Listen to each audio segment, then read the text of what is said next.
Hi friends, ಎಲ್ಲರಿಗೂ ನಿಮ್ಮ ಪ್ರೀತಿ YouTube ಚಾನಲ್ಗೆ ಸ್ವಾಗತ. ಇವತ್ತು ನಾನು ಮನೇಲಿ ಹೇಗೆ ಸಿಂಪಲ್ಲಾಗಿ ಚಿಕನ್ ತಂದೂರಿಯನ್ನು ಮಾಡೋದು ಅಂತ ತೋರಿಸ್ಕೊಡ್ತೀನಿ ಬನ್ನಿ.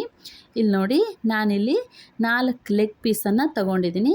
ಇದನ್ನು ಚೆನ್ನಾಗಿ ವಾಶ್ ಮಾಡಿ ಇವಾಗ ಇದನ್ನು ಮಧ್ಯ ಈ ಥರ ಚಾಕುನಲ್ಲಿ ಕಟ್ ಮಾಡ್ಕೊತಾ ಬರ್ತೀನಿ. ಮಧ್ಯ ಮಧ್ಯ ಅದು ಮಸಾಲೆ ಎಲ್ಲ ಒಳಗಡೆ ಚೆನ್ನಾಗಿ ಹೋಗಬೇಕು ಅಂತ ಹೇಳಿ ಈ ಥರ ಕಟ್ ಮಾಡ್ಕೋಬೇಕಾಗತ್ತೆ. ಜಸ್ಟ್ ಚಾಕುದಲ್ಲಿ ಒಂದು 2 ಲೈನ್ ಹಿಡಿದ್ರೆ ಸಾಕಾಗುತ್ತೆ. ಇದು ಇವಾಗ ಇಷ್ಟು ಮಾಡಿ ರೆಡಿ ಮಾಡಿ ಇಟ್ಕೊಂಡಿದ್ದೀನಿ. ಇವಾಗ ಇದಕ್ಕೆ ಮಸಾಲೆಯನ್ನು ರೆಡಿ ಮಾಡ್ಕೊಳ್ಳೋಣ ಬನ್ನಿ. ಈಗ ನಾನು ಒಂದು ಪಾತ್ರೆಗೆ 2 ಸ್ಪೂನ್ ಖಾರದ ಪುಡಿಯನ್ನು ಹಾಕ್ತಿದ್ದೀನಿ, 1/4 ಚಮಚ ಅರಿಶಿಣದ ಪುಡಿ, 1 ಸ್ಪೂನ್ ಧನಿಯಾ ಪುಡಿಯನ್ನು ಹಾಕ್ತಾಯಿದ್ದೀನಿ. ನೆಕ್ಸ್ಟು ಇದಕ್ಕೆ ಅರ್ಧ ಸ್ಪೂನ್ ಗರಂ ಮಸಾಲೆ ಪುಡಿಯನ್ನು ಹಾಕ್ತಾಯಿದ್ದೀನಿ. ಆಮೇಲೆ ಇದು ಸ್ವಲ್ಪ ಜೀರಾ ಪೌಡ್ರನ್ನು ಒಂದು ಸ್ವಲ್ಪ 1/4 ಚಮಚ ಹಾಕ್ತಿದ್ದೀನಿ. ನೆಕ್ಸ್ಟ್ ಸ್ವಲ್ಪ ಪೆಪ್ಪರ್ ಪೌಡ್ರನ್ನು ಸ್ವಲ್ಪ 1/4 ಸ್ಪೂನ್ ಪೆಪ್ಪರ್ಸ್ ಪೌಡ್ರನ್ನು ಹಾಕಿದ್ದೀನಿ. ರುಚಿಗೆ ತಕ್ಕಷ್ಟು ಉಪ್ಪು, 1 ಸ್ಪೂನ್ ಶುಂಠಿ ಬೆಳ್ಳುಳ್ಳಿ ಪೇಸ್ಟನ್ನು ಹಾಕಿದ್ದೀನಿ.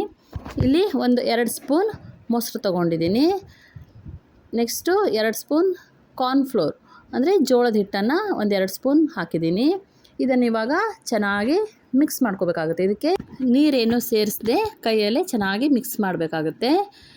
ಇವಾಗ ಇದಕ್ಕೆ ಮೊಸರೆಲ್ಲ ಇದರಲ್ಲಿ ಇರೋದ್ರಿಂದ ಇದು ಚೆನ್ನಾಗಿ ಪೇಸ್ಟ್ ಥರ ಆಗುತ್ತೆ.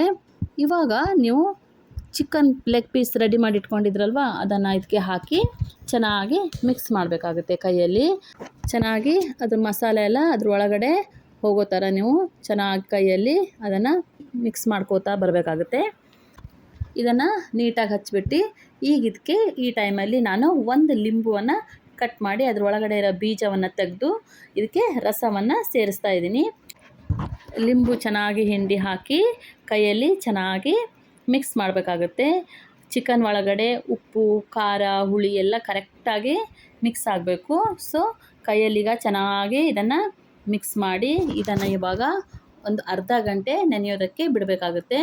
ಆ ಚಿಕನ್ ಒಳಗಡೆ ಎಲ್ಲ ಕರೆಕ್ಟಾಗಿ ಉಪ್ಪು, ಖಾರ, ಹುಳಿ ಎಲ್ಲ ಸೇರುತ್ತೆ. ಸೊ ಒಂದು ಅರ್ಧ ಗಂಟೆ ಇದನ್ನು ಮ್ಯಾರಿನೇಟ್ ಮಾಡೋಕ್ಕೆ ಎತ್ತಿಡಬೇಕಾಗುತ್ತೆ. ಸೊ ಇವಾಗ ನಾನು ಇದನ್ನೆಲ್ಲ ರೆಡಿ ಮಾಡಿ ಎತ್ತಿಟ್ಟಿದ್ದೀನಿ. ಸೊ ಅರ್ಧ ಗಂಟೆ ಆದಮೇಲೆ ಇದನ್ನು ನಾನಿವಾಗ ಹೇಗೆ ಮಾಡ್ತೀನಿ ಅಂತ ತೋರಿಸ್ತೀನಿ ಬನ್ನಿ ಫ್ರೆಂಡ್ಸ್.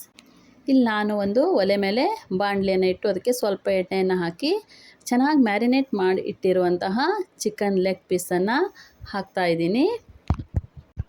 ಫ್ರೆಂಡ್ಸ್, ನೀವು ಇದನ್ನು ಮಾಡುವಾಗ ಉರಿ ಕಡಿಮೆ ಇರೋ ಥರ ನೋಡ್ಕೊಳ್ಳಿ. ಇವಾಗ ಇದನ್ನು ಸಣ್ಣ ಉರಿಯಲ್ಲಿ ನಾನು 2 ಕಡೆ ಬೇಯಿಸ್ಕೊಂಡಿದ್ದೀನಿ. ಇದು ಅರ್ಧ ಬೆಂದರೆ ಸಾಕು, ಪೂರ್ತಿ ಬೇಯಬೇಕಂತ ಏನಿಲ್ಲ. ಇದು ಅರ್ಧ ಬೆಂದ ಮೇಲೆ ಇದನ್ನು ತೆಗೆದು ನಾವು ರೋಸ್ಟ್ ಮಾಡಬೇಕಾಗುತ್ತೆ. ಅದಕ್ಕೋಸ್ಕರ ನಾನು ಇದನ್ನು ಅರ್ಧ ಮಾತ್ರ ಬೇಯಿಸ್ಕೊಂಡಿದ್ದೀನಿ. ಇವಾಗಿದು ರೆಡಿಯಾಗಿದೆ, ಸಾಕು, ಇಷ್ಟು ಬೆಂದರೆ ಸಾಕು.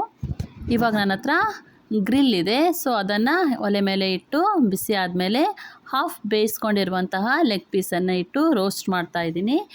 ಬೇಕು ಅನಿಸಿದ್ರೆ ಮೇಲಿಂದ ಲಿಂಬು ರಸವನ್ನು ಹಾಕ್ಕೋಬೋದು. ಇದನ್ನು ಇವಾಗ ನೀವು ಸಣ್ಣ ಉರಿಯಲ್ಲಿ ಎಲ್ಲ ಕಡೆ ಚೆನ್ನಾಗಿ ಬೇಯುವಂತೆ ನಿಧಾನಕ್ಕೆ ಬೇಯಿಸ್ಕೋಬೇಕಾಗುತ್ತೆ. ನೆಕ್ಸ್ಟ್ ಟೈಮ್ ನೀವು ಚಿಕನ್ ತಂದೂರಿಯನ್ನು ತಿನ್ನೋದಕ್ಕೆ ಹೋಟೆಲ್ಗೆ ಹೋಗಬೇಕು ಅಂತ ಏನಿಲ್ಲ, ಮನೆಯಲ್ಲೇ ಈಸಿಯಾಗಿ ಮಾಡ್ಕೋಬೋದು. ಎಷ್ಟು ಚೆನ್ನಾಗಿ ಘಮ ಘಮ ಅಂತಿದೆ ಅಂದರೆ ಯಾವುದೋ ಹೋಟೆಲಲ್ಲಿರುವಂತಹ ಫೀಲ್ ಬರ್ತಿದೆ, ಅಷ್ಟು ಸೂಪರಾಗಿ ಸ್ಮೆಲ್ ಬರ್ತಿದೆ. ಇಲ್ಲಿ ನೋಡಿ, ಇದನ್ನು ನಾನಿವಾಗ ಎಲ್ಲ ಕಡೆ ಹೇಗೆ ಸಣ್ಣ ಉರಿಯಲ್ಲಿ ಬೇಯಿಸ್ತಿದ್ದೀನಿ ಅಂತ. ಈ ಥರ ಸಣ್ಣ ಉರಿಯಲ್ಲಿ ಎಲ್ಲ ಕಡೆ ಚೆನ್ನಾಗಿ ಬೇಯಿಸಿದ್ರೆ ಸೂಪರಾಗಿ ರೆಡಿ ಆಗುತ್ತೆ ಚಿಕನ್ ತಂದೂರಿ.